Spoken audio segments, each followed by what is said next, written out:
रात्रीचे वाजलेत 12 आणि 12 वाजता माझी टोविंग सुरू आहे गाडीची. हे सगळे एरर साईन दाखवतात ते. पावसात गाडी उभी होती म्हणून. आता काय झालं बघूया.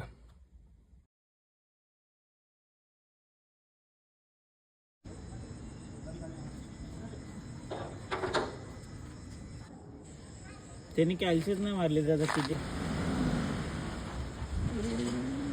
आली नवीन. आणि आता माझे सगळे एरर त्यांनी घालवले आहेत जे काय होते ते. त्याच्यानंतर आता सर्व्हिसिंग झाली. त्याच्यामध्ये माझा एक टायर चेंज झाला ना, एवढे सगळे एरर होते.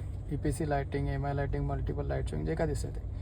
त्याच्यामध्ये प्लस मला आता बऱ्याचपैकी ओव्हरऑल समराईज आपण बघितला तर समराईज मला रिक्वेस्टेड जॉब्स जेवढे 5-6 होते सगळे इंडिकेशन त्याच्यामध्ये लेबर चार्ज लागला 1800. त्याच्यावरती टॅक्स प्लस जे पार्ट्स होते त्याच्यामध्ये टायर आणि सगळं वायरिंग सगळे इन्क्लूड करून माझं टोटल बिल झालं 12,528 रुपये. आणि याच्या आधी जे त्यांनी मला अजून एक इन्व्हॉइस दिलेला त्याच्यामध्ये त्यांनी 13,400 रुपये बिल दिलेलं. तर मी त्यांना रिवाईज करायला लावलं लेबर चार्ज कमी करून. तर आता मला एवढं ओव्हरऑल बिल मिळालं.